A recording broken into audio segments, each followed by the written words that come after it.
It's been really exciting. I sort of approached this competition not with like any goals in mind. I just came to this with like a really neutral attitude, and I think I learned heaps from working with my teammates as well as my teacher. And I think the challenge itself has just been very useful to my economics studies in school. I think it was really good. It was a lot of work. I really enjoyed it. It was a big, I don't know, it was really enjoyable to come up to Wellington and come up here and compete in the final. A little bit disappointed, but really pleased to get here as well. Pretty good. It's the first time I've done it, and I really enjoyed it and learning more economics, and found I could excel a bit more than just doing normal classwork, and found it a bit more interesting. I thought it was great. Scots College entered the fiscal policy challenge as well, so we've seen both sides of really economic decision making in New Zealand this year. We learned a lot, we got a lot out of it. Unfortunately, we didn't get one of those top 3 places, but we still got a huge amount out of it, so we're thankful to the Reserve Bank for that. It's actually a lot of fun. A lot. A lot of time. We spent a lot of time preparing for it. I couldn't put a number on that, but... Well, there's a lot of time because you have to research for your initial decision, and then it's all looking at the past winners as well to find out what kind of questions they ask so that you can prepare yourself fully for what the question is. Quite a bit of time. I downloaded the Excel spreadsheet of data and spent quite a bit of time trying to make lots of graphs and things like that and trying out different combinations. Quite a bit of work. It wasn't too difficult, but yeah, a few hours. Not really. I think we just, when we got closer to regionals and nationals, we just met quite often during the week, quite frequently, long meetings. But yeah, it was all part of the fun, I guess, getting to know each other better and doing some economics. Yes, we had regular meetings every week. In the final week, we met every day and discussed economic trends. Like with the MPS statement, when we were doing the statement, we got together and there was the European crisis with Spain and the bailout that they needed. And on the Saturday, there was the announcement that they might need a bailout.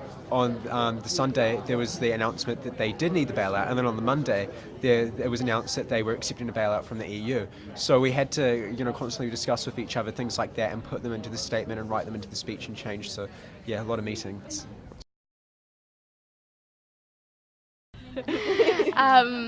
Yeah, definitely, because it helps. It helps us so much for our studies, and next year I think it will help. But you have to be prepared to work really hard, get up heaps. Of course, I mean, we all study economics in school. We all have to study monetary policy and how it works and its effects. So we'll all have a lot more in-depth understanding of it than people who haven't entered such a competition. And that'll serve us well in exams or in future if we go into this line of work. Of course, I'd recommend it. I'd do it again as well. I think it's important that everyone has an understanding of how the economy works, and monetary policy is a major part of an economy, and how the government or a government body can work with it. I think it's been really helpful for economics. It takes it so much out of the classroom and makes so much difference. It's just, you can actually put things into context. Oh, well, it helps quite a lot because you have to have a broader understanding of the wider economical system than just what's in the level 3 course for school. Yeah, so you have to be prepared for the monetary policy side of things, whereas the level 3 course is focused much more on microeconomics. Well, for me, I took a back seat, really. These guys came to me and wanted to enter, and they went away and came up with a plan for putting their presentation together. They wrote it, showed it to me. I was impressed, gave them a few pointers. So really, they've done all the hard work, and I've been very much in the background. I think it's gone really well. They've really been able to take a broader look at the economic world and think hard about the issues, the interest rate, monetary policy changes and so on. I think they've been really keen on that. I've been impressed by the amount of study they put in. In many ways, I've seen myself as having sort of facilitated some really bright guys in their study. I've been able to free up and look at other students who are perhaps struggling a little bit more. Increases their understanding hugely. So when they sit their externals, they really understand what they're writing about. Absolutely, yeah, absolutely. We've been doing it for about 7 years. Well, I've been doing it for 7 years, and this mix of students is just fantastic. I knew this would be our best chance of winning, but I didn't expect to win. So some Year 12 students that I took to the regionals to watch these guys to see how to do it, and they are really keen to get involved next year.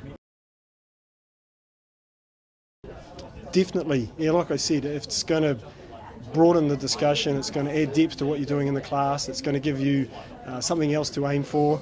It's something I'd recommend all schools take on.